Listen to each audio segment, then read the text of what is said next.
What's up, everybody? And I apologize already. I apologize about the birds. The birds are gonna be loud today. Man, it's springtime. It's happening, and I love it. I love the springtime. It's my favorite time of the year to fish, I swear. So, I think what I'm about to talk about is something that mainly happens right, I would say maybe pre-spawn. So like right before they go to spawn. Maybe this time and like sometimes in the summer.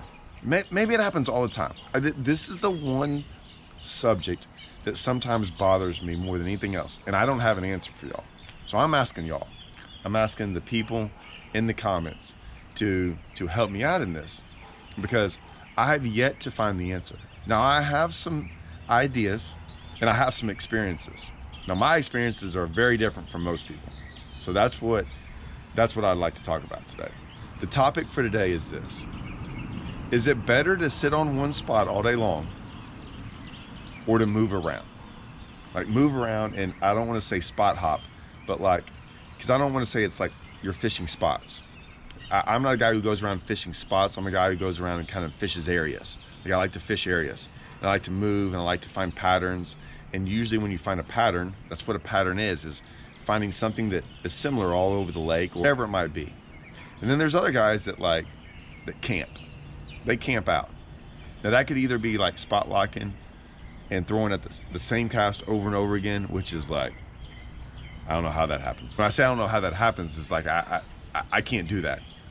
Or it's not as bad as like you find an area. Now that area might be big, I can do that. But if it's like a stretch of like 50 yards and you just go back and forth 50 yards all day long, I don't know how you do it. I can't do it. And it's only based off my experiences, because it doesn't make sense to me. Now, I start off by saying this. I grew up on Lake Livingston. So my experience of growing up has to play along in this. When I grew up on Lake Livingston, and if y'all aren't familiar with it, it's a very shallow water lake. It's very dirty. And it's not a place where you catch a bunch of fish. Like, catch 10 fish in a day and you had a really good day. Now you can catch a lot more, but in a tournament, a lot of times, like, we were worried about limits sometimes. You just don't catch a lot. There's a lot of stumps, logs, little rock thing, little places, a boat dock here and there. There's a lot of boat docks, but what I'm saying is we grew up catching one fish here, one fish there. If you ever caught two fish, I mean, that was a big deal. Like, catch two fish off the same place. Now, there's some parts of the lake I get that you could do this, but for me, where I was at on the south end of the lake, it was a one fish here, one fish there, and you fished a whole bunch of stuff to catch you 5 to 10 fish. When I first went to Rayburn, I'll never forget this. I was in an area, and actually it's the same area I'm going to talk about, but we were in an area and I was throwing a frog on peppergrass in the area. I could power pull down and just it was probably the size of your truck and boat of peppergrass. I'm looking at my truck and boat right now. It might not even been that big. It was just this little, it was 10 foot wide off the bank, and you could sit down and do like that. And I caught like 8 fish on a frog, and in 2 foot of water. And I was just going, oh my gosh. And I threw in there after I caught those 8 fish. Yeah, maybe it took me 20 casts to catch 8 fish. And I threw in there a bunch. After like 10 minutes, never had another bite. And I was just going, this is incredible. Well, I go fishing, do that a whole bunch. I never get another bite for a couple of hours. And I look back there and I'm kind of close again. I'm like, I'm gonna go back over there. Maybe I can catch one more, because I'm sure one blew up and missed. I go back over there, I catch like 7 or 8 more. And I'm going, wait a minute. I grew up in a place where if there's a stump, you flip next to that stump, and if there's a fish there, it bites and you catch it. And you can flip back to that stump a million times throughout the day and never catch another fish. So this is kind of blowing my mind. I'm not gonna lie, I was young, but it blew my mind that I could catch that many and then come back in 2 foot of water. And there's really no other reason. Like, I still don't know, did they move there? Were those other fish that quit biting? Like, I still don't know, right? To this day, I don't know really how that all works. But I was like shocked that I could go back there. Now I've made my living finding a stretch of pepper grass like that and then finding 40 more like that and having a milk run of going and catching those active fish and doing it all over the lake. That's how I'm used to doing it. But for whatever reason, it wasn't like that today. Now, I only have very few experiences like that, very few. 90% of my other experiences where I've done really good are the other, where I run and gun. So like I said, it's just my experiences lead me to the way I fish. That, and I don't like to fish the other way. I don't like to sit there and throw at the same spot over and over again. Like, I just don't like to do that. It's never been something I like. I like moving and running around and doing and fishing, like fishing hard. I'm not a guy who likes to sit down on my seat and just make the same cast over and over again. It's boring to me, I'm not gonna lie. It might win a tournament, but it's still boring to me. I can't change that fact. So we get in these tournaments, and our whole job, and my whole job, and what I think has led to a lot of success, is me learning as much, I wouldn't say as much of the lake, but having a big broad area. And when I say area, like that might be 10 miles of the lake, it might be 20 miles, it might be 10 acres, but it's trying to get as much information as I can about an area and finding all the other things I can do. Because I've learned in my experience that if you rely on one thing, it's the easiest way to get burned. It's the easiest way to get burned by far. And so we've won so many Angler of the Years and done so good because, and I think y'all have seen so many of my videos that shows that, like, okay, plan A didn't work, plan B didn't work, plan C didn't work, plan D, and all of a sudden I'm at plan F or L, and all of a sudden that starts working. And it wasn't by coincidence. I had tried to do as many different things on that lake and figure it out. Now, I don't know which is best. I have an idea, but like it gives me options. So like so many of our tournaments go, man, I don't know what was going to happen, but the good thing I kind of ran into them. Well, I run into them a lot in tournaments because of the way we fish. And we rarely have bad events because of that. I think sitting on a hole and putting all your eggs in one basket might be a great way to win. I think it might be a great way. I also think it's the number one way for you to bomb, by far. I think it's the number one way for you to bomb. So a small chance to win or a giant chance to bomb. I've won a lot of tournaments doing the other. I've won very few sitting on one spot. Now, I've caught them all off of one spot, but I caught them all off of one spot very quickly. Like, I didn't have to sit there all day long to do it. So I'm asking y'all, because now some of y'all might be like, oh, this one tournament I did this or this. Like, there's gonna be guys that say they did this. When I hear that, I kind of go back to this one thing where it's like, well, maybe 50 of y'all did that in a tournament and one of y'all won. So yes, it might have won the tournament, but a whole bunch of other people did bad in the tournament because of that. And maybe the other guys in the top 10 fished my way. Maybe they didn't win, but they had a chance. I don't know. That's what I'm asking, because it's like, I always said this back to when I used to talk about me and Bradley Hallman about flipping bushes on Rayburn. I don't flip bushes on Rayburn. I said, I don't think you can win. And then you look in the top 10 and there's like, hey man, there's 7 guys in the top 10 flipping bushes. I'm like, yeah, but there was 150 out of 200 guys flipping bushes. So obviously there's going to be a lot of guys in the top 10, but there's 3 guys in the top 10 and the guy who's leading it were not. And there was only 10 guys doing what those guys were doing. So the percentages show that if you had 150 guys doing what they were doing, the whole top 10 would have been that pattern, right? So just because everyone was doing this doesn't mean it was right. It's just there were so many of them doing it, that's what made up the top 10. So yeah, maybe everyone sat on the spot and you're like, hey, that guy sat on the spot all day long and won. And I'm like, well, what about the other 100 guys that sat on the spot and didn't, right? That's what I'm trying to figure out, because there's maybe 100 guys in there that thought they had the spot to sit on all day long. I don't know how good a spot could be all day long. How do you know that? Like, you would have to like catch a whole bunch of fish there. Like sometimes you would have to, and I don't want to burn fish before a tournament. So like, how do I know? I rarely know how good a place is before I fish it. I'm taking guesses, but I really don't know what the outcome can be. This happened at Conroe at the Brandon Belt for us. It was very obvious to us after day 2. You could see where the tournament was won out of. He's buddies of ours. He didn't know that was the spot to sit on. I'd caught a fish there in practice. I'd caught like 10 fish in that area. That was my smallest fish where he caught him.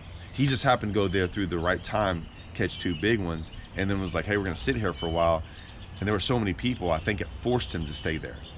And I think that's what we saw this past weekend for us on Rayburn. Guys were sitting on stretches and hitting certain places, and some guys stayed there all day long. And I was going, man, and sometimes some of them did good one day, and then the next day they didn't do as good. Should they have moved around? But what if they hadn't moved around the day before? I mean, it's such the hardest thing. So I always look at this fishing trying to figure out what's the best answer. I don't think there's a right or wrong answer. I think there's a more right and a more wrong answer, but I don't know if there's a right or wrong answer. And I don't know if you can ever figure out if you're supposed to do it or not. And I still to this day, because I don't want to fish that way. I don't like to fish that way. But it just amazes me when it works. I've tried it. The only time I've ever tried it, like really tried it, it's probably one of the hardest things I've ever done mentally. For me, because I don't like to do it. It was the All-American on Wilson Lake. Day 1, I had an early boat number, and there was this one point there was 2 points I wanted to start on. I'll get into the All-American story one day, because I think the All-American story sums up fishing in a nutshell that people have no idea about. But I'll get into that story one day. I had 2 points I could get bit off of. 2 points, and then one like this underwater island. I thought either one of those points are good. The underwater island's okay, and I thought someone's going to start on one of these 2 points. One point was really far away, and one point was close to takeoff. I was boat 8. I was like, well, I'm going to start on the first point if no one's on it. Because if I go to the other point, what if someone in front of me is going to that point too, and then I just passed this other point, right? So I was just going to pick that point. So I started on that point, had it all to myself because I was already there, and fished it, and caught them fairly good. But about 10 o'clock, no one's around. I quit catching them. I leave, and I go do all this other stuff and never catch another fish. Maybe a small one or 2. At the end of the day, I pull back up there, and I just happened to pull up a guy's fishing, and they kind of eased off, and I pulled up there and I caught 2 more fish that helped me call.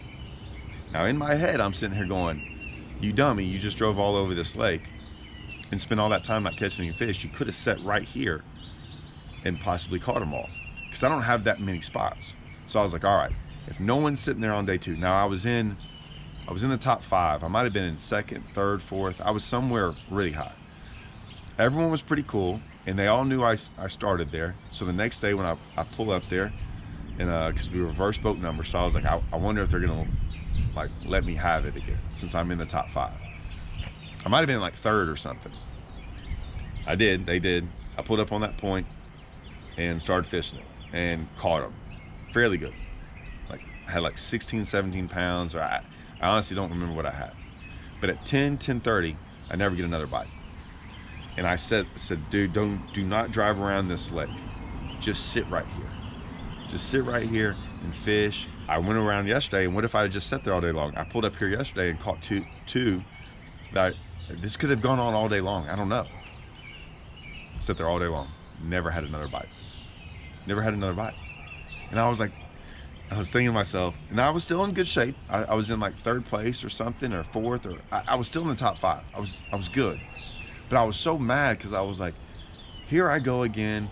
Like, this is why I never do this. I knew not to do this. I knew my instincts are to leave when I stopped getting bit. You know, all these things. I remember, I think it was on day 1, I went to that underwater island. I drove up there to that other point and realized someone was on that point. And I went to that underwater island. I did catch some that they didn't cull. I had a pretty good bag on day 1. And I remember those fish didn't cull, but they were there. So on day 3 rolls around, I pull up to that point and I fish and fish and fish, and I catch one, like a 3.5 pounder. It's the only bite I got. It's 10:30, it's the only bite I have. I was like, it's final day, I gotta go. This ain't gonna happen. So I go up to that underwater island. Now, that underwater island, right, it's I'd been catching them out there, and long story short, it's all, I'll have to tell a story because I'm in their boat. I'm not in my boat. The GPS is like, it's in north up. It's not in that track up. The GPS was all jacked up. To me it was, so it was like backwards to me. There's current, and so it's forcing me onto the point, but the GPS is like going backwards, and next thing I know, long story short, we end up kind of floating a little bit, maybe like 15 yards on top of this like underwater island, and we start catching them. And I mean, we crush on them. We crush them. Would I have figured it out without all that happening? We're not saying it's that far away. I probably would have fished around that whole deal like that either way. We're not talking like 5 casts away. We're talking like a half a cast further up on this island. So I probably would have found them, but they're there, and we crush them. My coiner smashes on my crankbait. I'm throwing a worm up there, and we crush them. Almost kind of like new fish to a degree, because they weren't out there deep where I had been catching them. They had just moved up a little bit. Either way, we catch them, and I have a really big bag. And I was going, okay, so what was I supposed to do? Now, the guy in first and the guy in second or third, they stayed on one spot the whole tournament. The whole term, they never left those spots, and it worked out for them. Didn't work out for me, and I moved around. And so once again, my experience is telling me not to do that, because if I had won off that spot, or like not even one, just kept catching them, I could say, hey, yeah, at least it's happened to me. But it never, like I said, I catch them off the spot, but the longer I sit there, I don't all of a sudden start catching them again. It's never happened to me, ever, in my life, I swear. Not like that. I've caught them, but I've never won like that. I don't know. Let me hear what y'all have to say, because I do believe it's a way to win a tournament. I know it's a way. It's a guaranteed way you can win a tournament. However, I think you have to have some experience with some of those spots. Or maybe it's the only spot you've found. I mean, there's all kind of things, but rarely do I find just one spot. Ever. I don't know if I've ever just found one spot where it's like I can't get bit anywhere else. I've found spots that are good, but rarely do you just find, I've never just found one spot like that's all I got. Because it still, to this day, frustrates me. And I don't think I'll ever change, because it's never worked out for me, so I have no reason to change. But I am curious as to what everyone's thoughts are on this. Yeah, let me know your thoughts. I don't mind hearing some experiences, but your thoughts on this are what I care about more, because one experience here probably isn't going to change your mind, but your thoughts on what you think should happen or how you should do it. Because remember, I'm not out there it's not that I'm not out there trying to win every tournament, but I like to do good in tournaments. And I think that's the one thing I'll say, the one absolute to this, is if you fish that way, I think it's the easiest way to bomb. And I don't like bombing in tournaments. So that I know to be true. It's the only thing I know to be true. That it's never worked out for me. That's the other. All right. See y'all.